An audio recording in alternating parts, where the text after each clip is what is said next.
Below the blazing African light, an aged primate sat calmly under a fading acacia, too fatigued to battle, too noble to flee. Yet no soul anticipated that second to ignite a conflict that made the whole grassland stop its breath. A hurt feline neared, and rather than dread, Arthur just bowed his pate like a weary soldier, giving what small he had kept. None grasped that this mute motion would move mortal souls, rouse pity, and cause a finale none could have conceived. The past midday light pushed down on the North Serengeti like a huge, heartless palm. Warmth glowed over the split soil, twisting the skyline and making even the remote acacia boles shake as if they were ready to crumble. On a tight reach of light dirt, an aged primate called Arthur paced dully, so dully it seemed as if the warmth itself was pulling him rearward. His past dense fur was now fine and grayed, sticking to a frame beat down by years' lack, and 3 harsh dates without locating a lone pond of pure liquid. Even the gale gave no solace, bearing only the arid burn of the plains and the light scent of beasts lurking in what dark they could find. Arthur had faced through many cruel phases yet solo, but this one was distinct. His frame no longer sprang back from fatigue the mode it once did. His legs did not follow him the mode they had in junior years. Before that dawn, his band had paused, truly paused, before quitting him behind. They had stayed longer than common, coiling him with mild noises, as if scared their aged chief would drop before their lids. But living required motion, and Arthur could no longer hold rate. The band finally moved away, giving him with a last peak that bore misery more than desertion. They grasped he wouldn't trail. He grasped it too. When Arthur at last halted, he picked a slice of dark hardly thrown by a fading acacia. It wasn't ample to chill him, but it led him to sit erect with as much honor as his frame could gather. His breast rose and sank in light, rough gasps, each one tardier than the past. Over him birds drew slow loops in the blue, not near enough to be scary, but near enough to admit what the warmth was apt to take.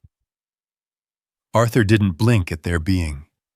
He had viewed end many times, and now it felt end was just giving the favor. For a wide second, he peered out over the veldt as if viewing a spot he had known all his days with new lids. The amber weeds, often keen with motion, lay pushed against the dirt, hit down by the light. A clan of impalas bunched under a remote group of trunks. A duo of giants paced toward a drinking pool leagues away. Every beast in the grassland had learned to last, but lasting came easier to the small and tough. Arthur was no longer either. He lowered himself down, bracing his palms on the split soil. Tiny shakes moved through his limbs, not from dread, but from the fatigue biting at his core. His sight pulsed in and out of center, and he fought to hold his lids open as a tide of vertigo flowed over him. He could sense his pulse slowing in a mode that didn't scare him. If this was the exit, then he would face it without fleeing. He would face it as the aged soldier he had always been. A light noise sighed somewhere to his left, though it was gulped fast by the heavy hush. Arthur raised his pate and viewed the veldt. Naught. The grassland could mask perils in the tiniest motions, but he was too weary to probe. Rather, he let his look to return to the skyline, where the light was starting to fade into a glowing, ruby mist. Even that view, once lovely to him, felt remote now. He could sense his hide tensing under the harsh beams, aridity moving into every gasp he tried to take.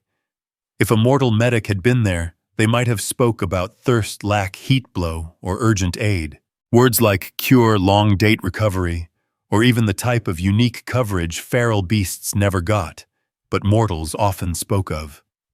But naught of those items stayed here. In the wild, there were no lawyers to plead on your behalf, no rescue webs, no debt costs to fret about, only the current second and the hushed choice of whether to battle or to bow. Arthur was past battling. He moved again, more warily this point, sinking himself until his mass sat fully against the foot of the bowl. The beam shook at the rims of his sight. The earth felt milder, calmer, as if it were making him for the final sheet of a very long tale. And yet, in an odd mode, Arthur didn't feel lonely. The grassland he had grown aged in appeared to sit with him, praising him, with a quietness that felt almost mild. A balmy breeze swept over him and bore grit across his feet. He winked dully and peered up once more. This point, he saw a thing, a tiny motion, a wave of hue that didn't belong to the weed or the gale. Far across the open flat, a form rose from the shaking heat, vast, stable, and plainly cat-like. The shape paced with goal, each step intent, mighty and tardy. Even from a gap, Arthur knew what neared. He could sense it in the dirt, in the shift of the breeze, in the abrupt care of the birds above. A cat. But not just any cat. One whose steps bore the trust of an apex killer, yet whose frame seemed pulled by a thing hidden. Arthur inhaled, slow, poised, a thing deep inside him, fixed. If this was his last second, then the veldt had picked a grand end for him, and he would not face it in dread. He straightened his back as much as he could, raised his chin a bit, and stayed for whatever fate was walking toward him. The cat was still far off, but nearing, and the earth, as if stopping its breath, grew hushed around them. The shape nearing through the quivering heat moved with a stable intent, pace, each step tardy, but filled with mass. As the gap closed, the mist began to peel away from the cat's form, showing the deep gold mane of Rowan, the ruling male of the zone, a beast known for both his force and his marks. Even in his peak, Rowan would have been a scary presence. But now a thing in the way he bore his frame hinted at pain below the facade, a stiffness around his left side that made every step cost a bit more than the last. Arthur viewed him come, the cat's border sharpening with each yard of sunburnt soil. He did not blink, nor did he make even the tiniest motion to flee. His age had stolen his pace long ago, but it had given him a thing else, a grasp of endings. Arthur knew this second wasn't a shock sent by fate. It was simply the last chapter coming, penned in the same tongue the veldt had spoken to him all his days. Hush, heat, gale, and reflex. Rowan slowed when he reached a group of low, frail weed, roughly 40 feet from Arthur. He stood still for a second, viewing the flats with the reflex of a killer who never took needless risks. His ears moved in the way of light bug noise. His tail swept the dirt, once picking grit. Then his look fixed onto Arthur. There was no mistaking that look. It wasn't mean or heartless. Cats did not hunt with spite. It was simply the look of a beast who had lasted long enough to know the cost of power, the mass of hunger, and the price of pause. But Rowan's eyes also bore a thing else this point, a thing that pulsed below the killer's reflex. Care. His left flank throbbed with a dull, growing ache from a tribal war he had fought 2 nights before. The scar had not fully healed, and though Rowan stayed mighty, every motion told him that he needed to hunt warily if he was to stay living.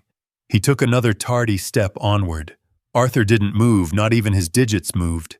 Rather, he raised his jaw a bit, almost with honor, as if noting Rowan's power on this soil. A soft gasp left him.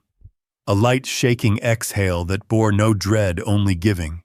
Not a giving of frailty, but of consent. It was a motion older than speech, older than the veldt itself. Rowan halted again, this point only 20 feet off. He viewed Arthur with thin eyes, weighing the easiest query in the wild. Was the power worth the prize? A firm primate could put up a fight, biting, tearing, yelling.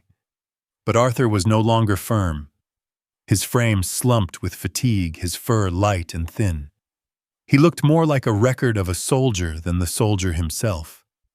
And yet Rowan didn't move in. A gust of warm gale rolled across the flat, bearing with it the dry scent of grit and a thing else. Gore. Rowan's own gore. It stuck dimly to his fur, telling him that even lords could be low. The scent woke the care buried deep in his reflexes. Every cat grasped the cost of a poorly picked fight. Even a simple kill could reopen a scar. And in the Serengeti, a hurt cat was a weak cat. Killers, dogs, tribal foes, any one of them could end a frail lord. The cat's ears moved again, though the flats looked void. Rowan sensed hidden eyes viewing him. Maybe it was reflex sharpened by years of wars. Maybe it was the high care of a beast bearing fresh pain. The Veld rarely let a beast make a move without another beast being witness. Arthur's breath sighed softly in his breast. For a second, Rowan's head sank a bit, nose testing the breeze between them. The gap kept shrinking. 20 foot, 15, 12. The cat's feet pushed into the soil with slow, heavy certitude. Arthur's sight dimmed as Rowan neared, but he faced the cat's look without blinking. His pulse was slow, too slow, yet calm. He had lived through dry spells, hunger gales, and wars for soil. He had guarded the young, led the firm, and buried the weak. If this was the last page of his tale, then he would not try to rewrite it. He would simply flip the page and face what came. Rowan stopped again now, so near Shaw that Arthur could see the thin line of old gore along the cat's side. The view moved a thing light within him. Not dread, but bond. The cat, like Arthur, bore the marks of a hard life. They were two aged soldiers meeting at the path where living and giving merged. A second elapsed, slow, brittle hanging. Then Rowan dropped his pate not to lunge, but to watch. He gave out a deep, nearly doubting grumble, a noise that appeared to probe if the primate yet held the urge to oppose. Arthur didn't reply with motion. Rather, he just winked a dull, tranquil wink, the type an adult shows when the battle is at last done. Rowan paused. For the initial point since he emerged, the cat looked shaky. He raised his pate a bit, look moving to the skyline and back to Arthur once more. The cat's reflexes fought one another, craving, driving him onward, care, drawing him rearward, interest, keeping him fixed in spot. The Veld viewed the pair of them, one killer bearing new ache, one senior giving the end of his honor. It felt as though the whole earth had stopped to behold that odd, hushed trade. Even the birds coiling far over appeared to lag their orbit. The breeze grew denser, the hush lower. And somewhere past that hush, far past Arthur's fading sight and Rowan's clashing gaze, a mortal being was moving nearer, one that none of them yet felt, but that would soon move the lot of both aged soldiers in a mode none could have guessed. High above the shaking flat, the crest stood like a sun-baked spine reaching over the skyline. Owen Clark brushed a thin layer of sweat from his brow as he moved the heavy zoom lens held against his face. The heat made the steel nearly too warm to brush, but he didn't drop the glass. Not when the view showing below was unlike any he had viewed in his 10 years filming fauna for rescue groups over the United States and East Africa. Through the glowing air, his lens caught the plain border of Rowan, the hurt cat, whose land spread from the North Creek bed to the rim of the parched riverbed.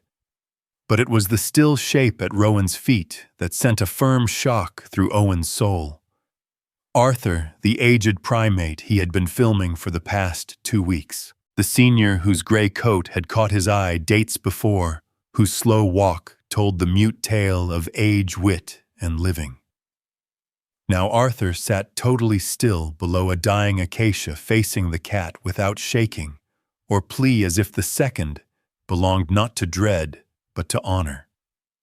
Owen dropped the glass just enough to firm his gasping. He had viewed kills before, more than he could count. But there was a thing sadly mortal about the way Arthur bore himself. A thing that put him in mind of the soldiers he filmed for a health aid task years ago. Men who sat in chairs outside clinic doors with mute consent etched into their looks. The Veld and the city were distinct worlds. Yet the look in Arthur's eyes was the same one he had viewed in those men. The look of one who grasped that the end might come soon and had made peace with it. He raised the glass once more. Snap, snap. Each click caught the hard gap between Rowan's huge force and Arthur's frail form. But even through the zoomed view, Owen noted the way Rowan's pose looked shaky. Cats didn't pause. They judged Wade struck. This pause, this point of doubt, pulled Owen's pulse into his throat. And then he saw the scar, a long torn cut along Rowan's left flank. It wasn't new enough to gore, but the old crust along the rims told Owen the cat had lost much blood in the recent war. A scar like that made all things more risky for Rowan. Attacking Arthur might be simple, but any motion that reopened the harm could thin the cat for days. In the veldt, harms weren't bothers. They were death notes. Health coverage lawyers and cure plans stayed only in mortal life. Here a lone slip could give the crown to a hungry foe. Owen voiced his radio. "Emily, are you near?" His tone broke a bit under the mass of haste. Hissing answered him first. A light noise gulped by the gale. Then a lady voice broke through. "This is Scout Cooper. What's wrong, Owen?" Owen hit the talk knob once more, never taking his lids off the view below. "It's Arthur. He's not moving. Rowan's nearing him and the cat's hurt. This could go bad in more modes than one. Coordinates." Emily asked, her tone keen with care. Owen gave them off fast. He heard her mumble a thing to the young scout in her car. "Liam likely." The boy always sounded shaky on the radio, but he cared much about every beast in the park. Owen had seen Liam weep once when a young impala didn't last a drought. Good soul, that lad. The cat took another tardy step toward Arthur, and Owen's heart sped. He raised the glass again and zoomed in closer, the lens shaking only a bit despite his firm hold. Arthur's eyes weren't on Rowan. They were fixed on the skyline the same way his band had vanished hours before. Even at this gap, Owen could see the faint glow of record in the aged primate's look. A pining, maybe, or thanks, or consent. He wasn't sure which, but the feeling sat thick in the breeze, making even the gale feel polite. A dull thud sounded rear of him, dry leaves crunching below a pair of boots. Owen shook and half-turned to see a passing group nearing one of the remote views. They weren't near enough to mess, but the thought of folks moving too close made Owen's gut turn. The veldt was unsure. One wrong step, and you were inside a tale you never meant to enter. Debt costs and law aid didn't count out here. Living did. Owen waved them back firmly. "This zone is shut for viewing," he called. "Please stay behind the signs." The group bowed and moved on, unaware of the fine point showing just past the crest. He returned to the glass and froze. Rowan had dropped his pate all the way to Arthur's level. The cat's face hung only inches from the primate's, his gold eyes fixed onto Arthur's old cloudy ones. Owen's breath stalled. There was no snarl, no mean pose. It looked nearly odd, as if Rowan was trying to grasp the calm in front of him. Snap. Owen caught the view because reflex told him to. It might be one of the most grand photos he would ever take. But then Arthur did a thing that made Owen's palm go frail on the glass grip. The aged primate winked dully, calmly, and dropped his pate a bit, as if giving his last gasp to the cat standing before him. Owen breathed into the hot gale. "Oh, Arthur, not like this." His digits hit the radio once more. "Emily, you must hurry. He just gave himself." "We're 3 minutes out," Emily replied, her tone firm. Owen gulped hard, the heat pressing against him like a living thing. He wanted to run down the crest, to throw himself between Arthur and Rowan, to do a thing, anything. But he couldn't not without breaking the laws that kept mortals from messing with local kills. Rules he trusted in.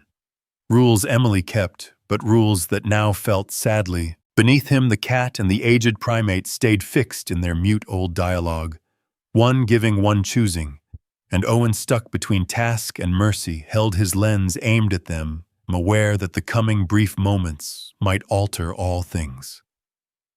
Emily Cooper held the steering circle of the Scout Auto as it jumped over a spot of solid soil, the glow rising through the glass like a vital power. The warmth within the car sensed only a bit less harsh than the breeze outdoors. Wetness stuck to the rear of her nape below her broad-rimmed cap, yet she didn't lag.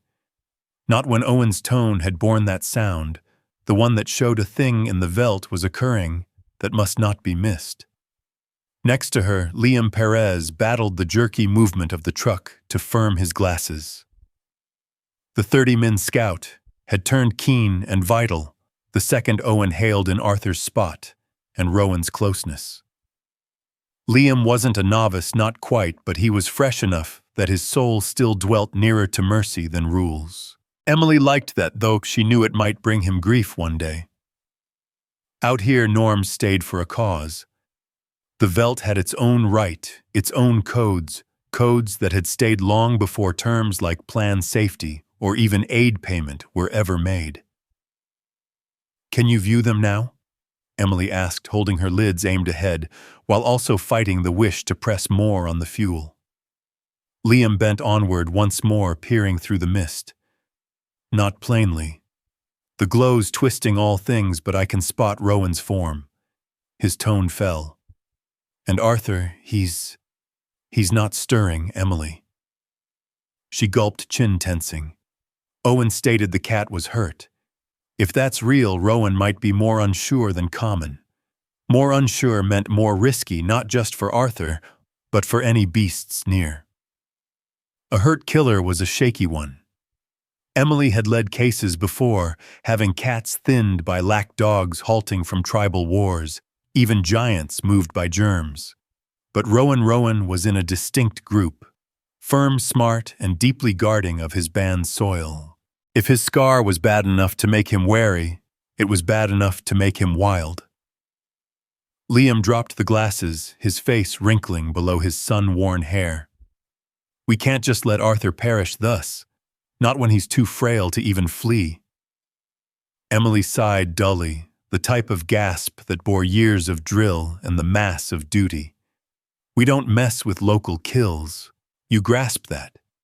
"Yes, but what if this isn't local?" Liam replied softly. "Artie isn't just aged. He's parched, likely too hot, maybe worse.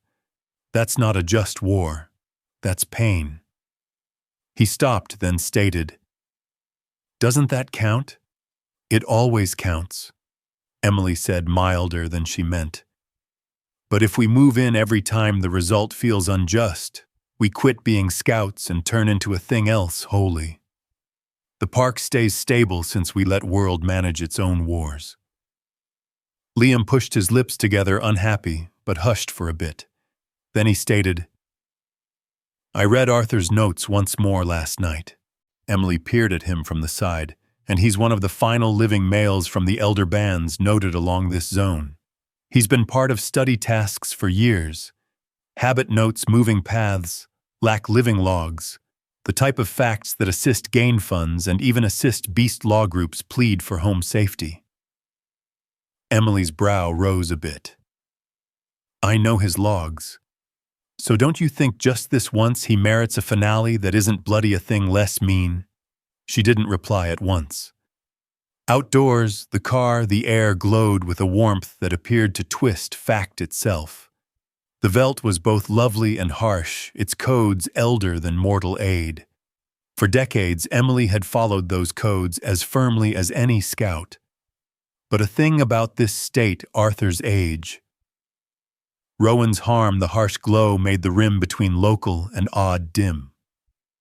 Owen's tone hissed through the radio once more. Emily Rowan's pausing. "I don't like the view of this." Arthur just dropped his pate as if he's giving himself. This isn't usual habit. Emily seized the radio. We're nearly there. Don't near. Just keep lids on them. You must rush, Owen stated. Rowan might make a motion any pulse. Liam tensed his chin. Emily, if Arthur perishes, thus slow weak, it won't sense right. I know we can't rescue all, but at times, mercy should count also.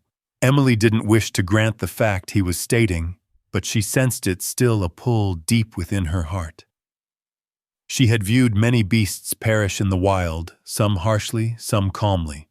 End was part of the task, and she had learned to take it. But Arthur wasn't just another beast moving through the rim of life. He was a noted senior, a living one who had formed the paths of his band and added to study that moved rescue plans. Beasts like Arthur were few, and even fewer were points where the codes called for one track, while one soul called for a thing else. Liam, she stated softly, do you grasp what occurs if we mess at the bad point? He bowed dully. We upset the cat's local eating. We risk them linking mortals with lost food. We could alter their habit and we risk our tasks. Liam ended peering out the glass as if trying to find Arthur through will solely. Emily pushed her lips together. Precisely. But even as she stated it, a keen break of feeling poked through her heart. Arthur, the aged, gray-haired living one sitting calmly below a dying acacia bowl, dropping his pate in consent.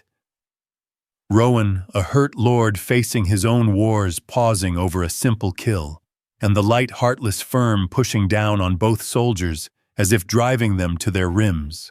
It wasn't just a kill, it wasn't even a basic act of living. It was a path crossing, a meeting of lot, fatigue, harm, and honor. Liam abruptly aimed through the front glass. There, Lord. Emily view. She trailed his look. Far ahead through the glowing air she could view two forms, one sitting still as light, the other standing high and taut. Even from a gap, the point beamed with an odd ghost-like force. Arthur and Rowan. The last scene was showing. Emily sensed a change within herself. Slight, yet forceful. A choice was taking shape. Not simple nor light, but vital. Emily, Liam breathed, sensing it. What are we going to do? She didn't reply yet.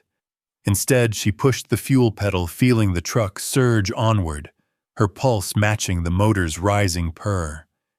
They were out of time. The blue above them blazed.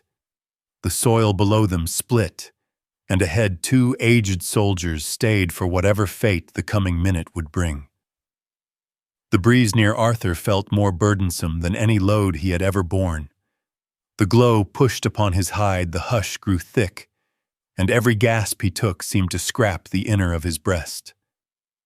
Rowan stood only a few yards off now, near enough that Arthur could sense the light shake of the cat's gasping pulse through the dirt below him.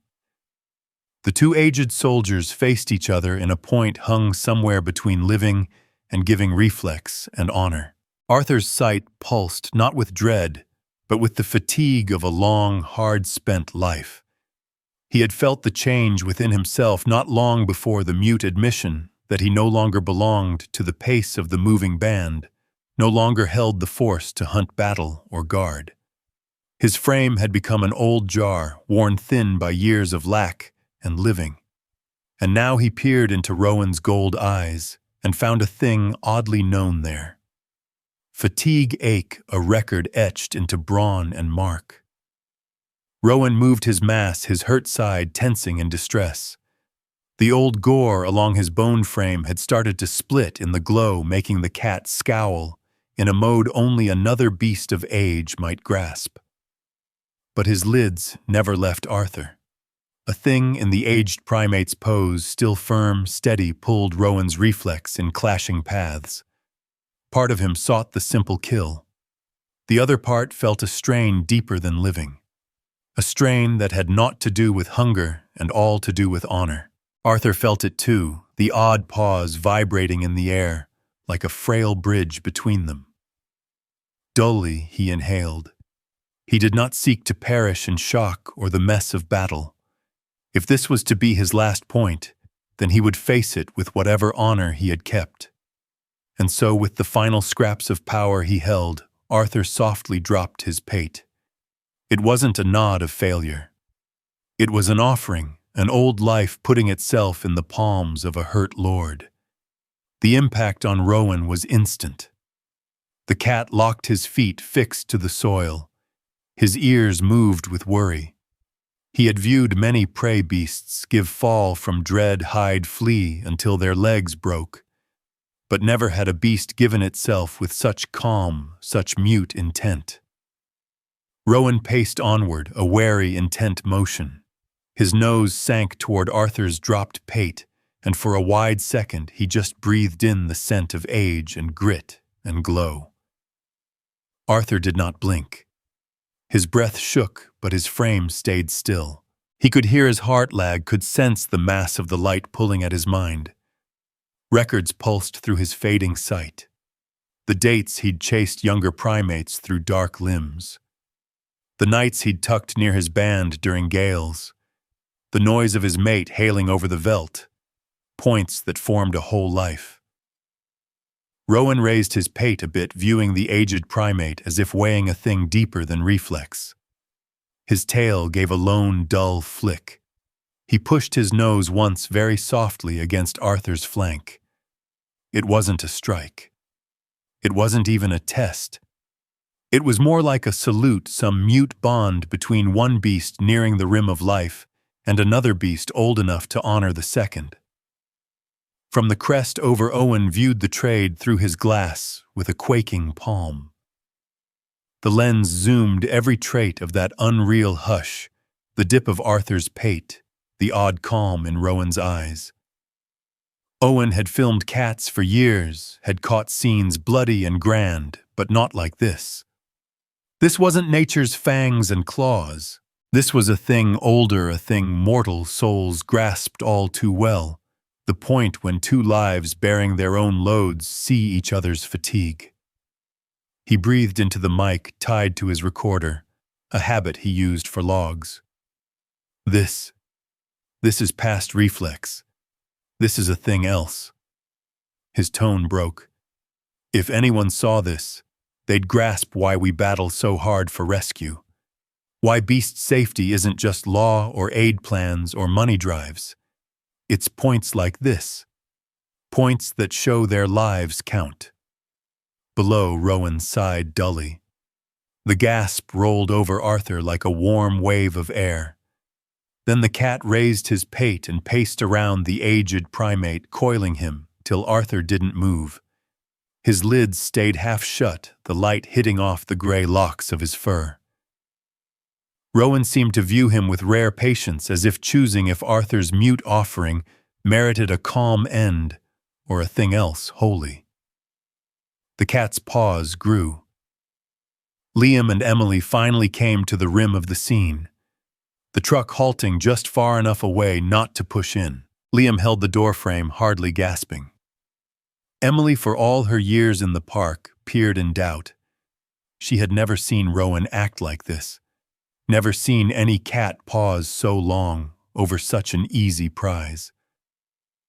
Liam breathed, He's not lunging. Emily held her lids fixed on Rowan. Not yet.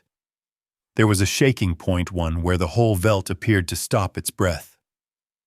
Rowan faced Arthur once more, pate lowered, frame taut. The aged primate's eyes opened, meeting the cat's look one more time.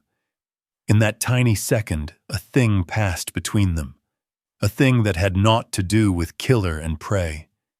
And then Arthur shut his lids fully, as if admitting the choice would no longer be his to make. Rowan moved onward and paused. His ears moved. His hurt side pulsed.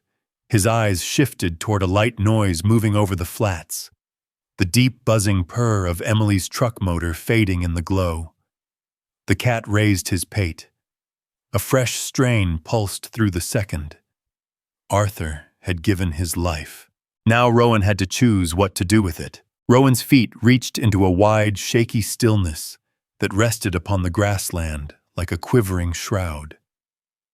The cat's mighty breast rose and sank in dull, intent gasps, each one showing the stress below his stable stance. His hurt side tensed once more, a wave of ache moving through his bones. The scar had thinned him more than he sought to grant. Even a basic kill bore perils a pack lord could not permit. Yet craving still bit at him firm and basic, driving him toward the weak form bent before him. Arthur did not stir. His pate stayed dropped, his palms sitting mildly on the warm soil. His gasp light and rough merged nearly unseen with the buzzing quiet of the breeze. The aged primate felt his mind sliding into a hushed mist. Still, he could yet feel the cat's being, its glow, its gasp, its mute battle between reflex and pause. If this was the exit, Arthur had no urge to oppose. But a thing lower within him felt Rowan's clash, also, as if the cat's choice bore mass past craving. From the crest, Owen kept his gasp lens glass shaking. Emily and Liam stayed further rear, their truck purring softly, beaming glow off its steel facade. They viewed as Rowan raised one foot, moving nearer to Arthur, maybe giving in at last to the fated. Then Liam moved. The fresh scout didn't dash. He didn't yell.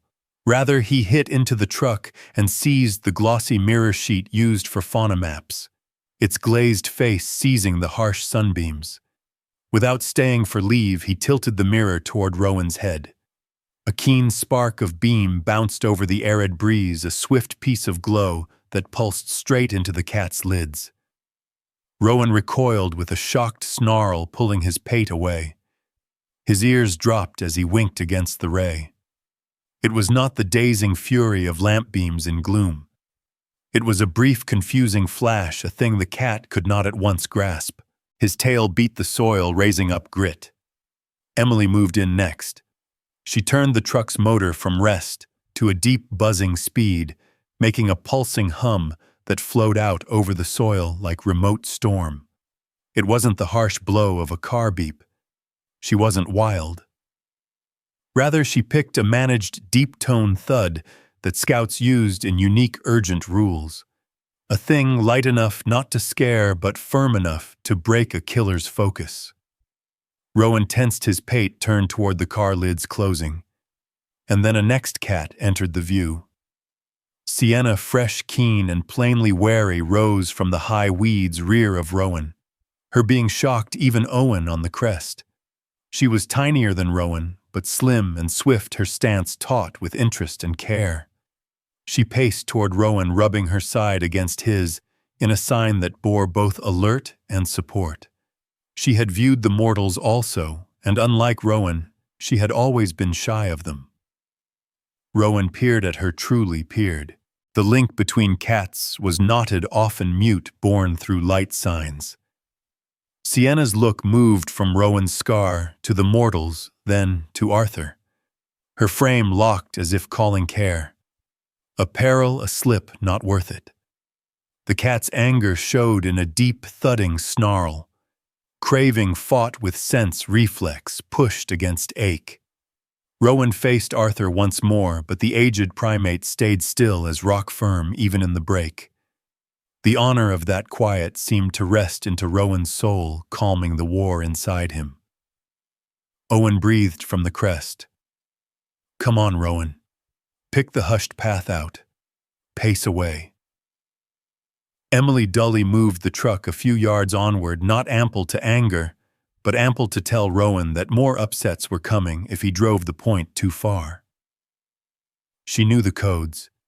She knew the results, but she also knew what mercy sought of her in that point. Liam's fingers grew white on the mirror sheet, his look taut with trust and dread. The blend, the flash of beam, the motor's mild hum, Sienna's being, and Arthur's deep quiet, at last moved Rowan's choice. He breathed out fast, nearly in huff. Then he pivoted off, not in shock, not even in loss, but with the shy consent of a beast too wit or too hurt to call more doubt. Rowan passed past Sienna, who fell in pace next to him. Unified, they paced toward the remote woodline, their shapes dying into the shaking glow. The birds over looped, unsure, mixed by the swift change in lot. On the crest, Owen slumped with ease, dropping his glass. In the car, Liam gave a shaking gasp, lids filling with a thing near to doubt. Emily held her look stable, though her soul boomed hard in her breast. She had broke a code, not the text of it maybe, but surely the soul. She knew aid was a risky path, like managing a knotted debt pact, or hearing a lawyer clear the tiny text. One bad move might alter all. But viewing Arthur drop his putt did a thing to her. It had hit a spot within her that no norm could brush. "Emily?" Liam breathed, tone shaking with wonder. He paced away. Rowan truly paced off. Emily didn't reply at once. She moved out of the car, the glow burning her boots, and viewed toward Arthur. The aged primate yet hadn't stirred. His gasp was fine, but there. "Let's pace to him," she said mildly. Dully rear of them, the grassland breathed its aged pace, returned for now. The veldt became hushed once more after Rowan and Sienna glided into the glowing woodline. It was the type of hush that bore an echo, an afterbeat of a thing deep. The wind moved just ample to shift a fine veil of grit across the dirt. Arthur stayed exactly where he had been sitting, below the thin shade of the dying acacia. His pate yet dropped, his gasp slow, but there. The peril had passed, but the mass of the point yet stuck to the breeze like heat. Emily paced toward him first, moving warily, her shoes grinding dully over the frail soil. Liam trailed a few yards rear, holding his breath without knowing it. Owen came from the crest at a fast pace. Camera held to his breast to keep it steady, though he didn't lift it again. Some points count for filming. Others counted for honor. This one felt like the last. Arthur raised his pate only a bit as they neared his eyes, foggy but aware. The earth near him seemed quieter now, milder, as if the veldt itself had vowed to give him a softer point. He winked, dully, fatigue sticking on him like a heavy robe. "It's okay, aged soul," Liam breathed, stooping a polite gap off. His tone grew soft into a mode he might use with a scared tot. "We're here." Emily knelt next to him as well. She was not a lady apt for soft feelings. Years of working in beast safety had taught her the hard fact. Mercy could never beat living, not in the wild. But this point, this old primate sitting so still after giving his life to a cat, felt distinct. It wasn't about messing with world. It was about praising a beast whose force had at last broke. She opened the lid of her bottle and spilled a tiny pool of liquid into her hand. The water shone briefly before starting to fade in the heat. "Arthur," she said mildly, her tone firm but kind. "Take what you can." Arthur peered at her palm for a long point. His gasping stayed slow, shaky. Then, with a motion so mild it was almost pained to view, he moved one quaking hand toward hers. His digits brushed her palm. He paused and then bent in to drink the liquid with his dry tongue, each sip small and intent. Liam dropped his pate, moved by the view. "He's still battling," he breathed. "No," Emily said softly, her lids never quitting Arthur. "He's yet living. There's a gap." Owen came and set his glass on the dirt next to him. He'd spent years seeking rare views, beasts and danger beasts and glory points of raw reflex or grand living. But the photo he'd taken before of Rowan and Arthur facing each other, he could sense in his core that it was unlike any he'd ever caught. Still, it wasn't the image that held his care now. It was Arthur himself, the hushed honor of him, the slow pace of his gasping, the grit of a beast whose tail should not have ended below the cat's teeth. Emily, Owen said softly. I've seen scores of beasts perish out here. But what Arthur just did, I've never seen any like it. Emily bowed. Most beasts battle until the very last point. They flee, claw, yell, do anything to last. But Arthur, he met the point face on. She peered down at the aged primate's worn face, the gray locks of his hair catching the late midday light. He's gained whatever peace we can give him. Liam gently moved the sheet he'd borne from the truck. It was thin, but soft enough to guard the aged primate from the burning dirt. He laid it next to Arthur, not brushing him yet. Arthur gave a light grunt of notice, weak but thankful. Let's make it easier for him to lie down, Liam said, tone firmed. If he wants to rest, he shouldn't have to sit thus. He spoke dully, as if seeking leave from the veldt itself. Emily bowed. Move warily. He's yet wild. Liam neared inch by inch, viewing Arthur's response with the care of one who liked the force of a beast, even in its last hours. Arthur didn't oppose. Rather, he moved a bit, letting Liam to put the sheet against his flank. When Arthur at last bent onto it, the ease in his pose was light but plain, like a senior sinking into a long-weighted seat after standing too long. That's it, Liam breathed. Good. That's good. Emily shaded Arthur with a tiny cover, tying it to a pair of near-dry limbs. It wasn't much, but it softened the heartless sun that had baked his skin for too many hours. Owen stepped next to her and softly gave his light coat as an extra lid. Emily took it without a word, draping it mildly over Arthur's legs. For a point, the four of them just stayed there with the aged primate. No one spoke. Words felt needless, almost prying. Arthur's gasping grew firmer. A frail state, but state nonetheless. His lids moved from Emily to Liam, then to Owen. There was a query in his look, a thing like interest, maybe even trust. He's not afraid, Owen breathed. No, Emily said. I think he knows we're not here to take a thing from him. A soft hiss drew their care. Sienna, the young cat, had returned to the rim of the glade. She stood in the high weeds, her amber eyes viewing the scene with an odd quiet. She did not near.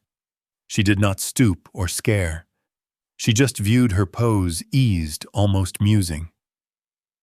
Is she guarding him? Liam asked, dazed. Emily shook her head slowly. Not guarding, noting. The cat winked, flicked her tail once, then turned and ran off without a sound. That was lovely, Owen breathed. The point felt frail, wholly the type that never repeats itself. Emily placed a mild hand on Arthur's limb, a brief rooting touch. It's over, old pal. You're secure now. Arthur let out a soft, nearly silent gasp. Whether it was ease, thanks, or just the end of stress, none could say, but they knew it counted. Liam took another tiny step nearer, dropping his tone. We're going to take you somewhere cool, somewhere you can rest. No more heat, no more fleeing. The grassland near them appeared to change as if breathing out. The breeze rose slightly, touching against Arthur's coat. Far off in the gap, the sun started sinking toward the skyline, softening the hard glow of the day into warmer, milder tones. Emily bowed to Liam and Owen. Let's get him home. And unified with the kindness of folks bearing a thing unique, they raised Arthur from the soil, tucked warily in sheet and shade, and started the slow pace back to the truck. The veldt viewed them quit, as though giving leave for rescue just this once. The scout truck purred softly as it traversed the final reach of grimy path toward the beast rescue post. In the rear seat, tucked warily in a soft sheet and shaded from the falling sun, Arthur lay on his flank. His gasps were fine but steady, the rise and fall of his breast no longer wild with glow or dread. Emily drove slowly, intent, every jolt softened for the aged primate, who had lasted the unreal just an hour before. Liam sat next to Arthur, leaning onward with wary eyes. Every few minutes he breathed comfort, not because Arthur needed to grasp the words, but because the tone itself seemed to calm him. Owen followed rear on foot for a brief while, filming only the view now, not Arthur. Some points he trusted should stay untouched by the glass. Finally, he got into the truck as well, hushed and musing. The post showed on the skyline like a small haven formed out of the harsh world, a spot of care study and last odds. Emily sighed out slowly, the strain in her flanks easing for the first point since Owen's radio hail. A mild night wind cooled the air. The blue faded into a palette of gold and grape, telling her of myriad sunsets she'd viewed during long days in the field. But this one felt distinct. It felt gained. The second the truck halted, Dr. Harris and his aide darted onward, their looks keen with intent. "Let's get him within file," the medic said, tone calm but firm. "Slow and easy." Liam helped steer Arthur into the small cure room, its sides lined with health tools and check gear used for the more frail rescues, beasts hurt by lack germs or age. It wasn't a clinic in the mortal sense. No knotted coverage forms, no lawyers debating care price, but it was the nearest thing the wild had to kind care. And today, mercy counted more than codes. Dr. Harris made a fast check as Emily and Owen viewed mutely. "Intense lack of water," he mumbled. "Warmth strain, but no breaks, no big scars. He's frail, very frail, but not past solace." "Solace," Emily echoed softly, as if tasting the sense of the word. That was all she sought for Arthur. A milder end than what the light or a hurt cat would have given him. Arthur rested on a padded rug, his head held by a folded cloth. For the first point in days, maybe weeks, his frame eased fully. The neon beam over hummed quietly. The cool breeze moving through the space took the glow from his fur like a mild wind. Liam stooped next to him again. "You're secure now, Arthur," he breathed. "No more fleeing, no more dread." As the minutes flowed, the aged primate moved into a lower rest, his gasp leveling into a steady pace.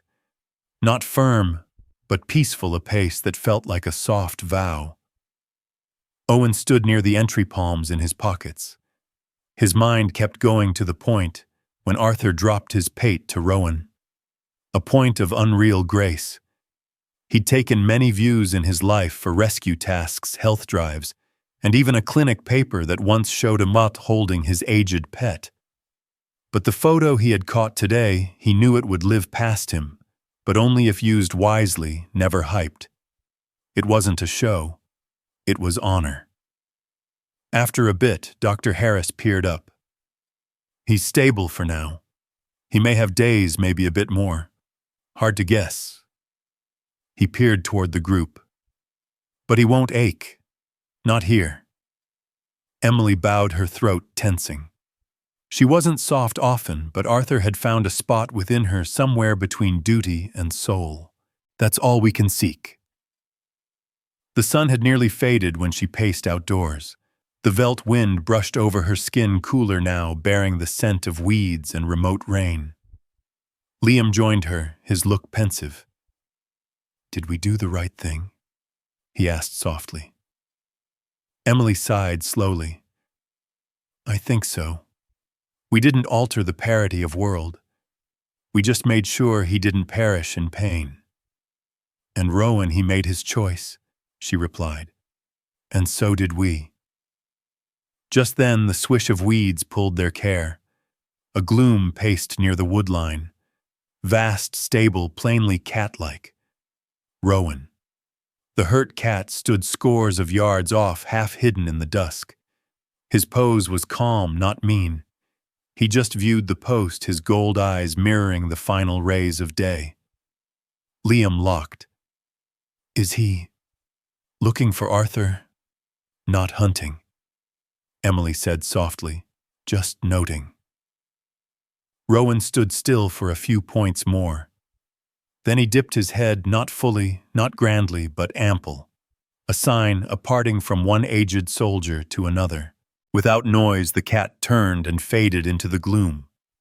The point pulsed through Emily like a hushed shock. Inside the post, Arthur stirred a bit as if sensing a thing soft and remote. His gasping fixed again. Owen paced next to them. Whatever occurs next, that point out here, that was a thing rare. Emily bowed. More than rare. It was a boon. She paced back within taking in the tranquil rise and fall of Arthur's breast. The aged primate was not fixed of age, nor freed from the local end staying for him, but he had been given what so few beasts in the wild ever got.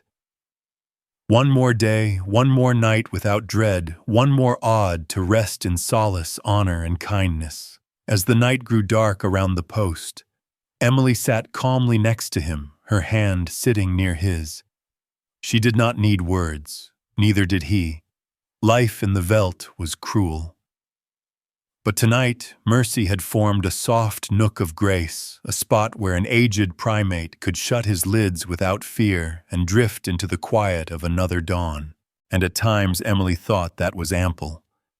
If this tale moved your soul even a bit, I'd love to hear from you.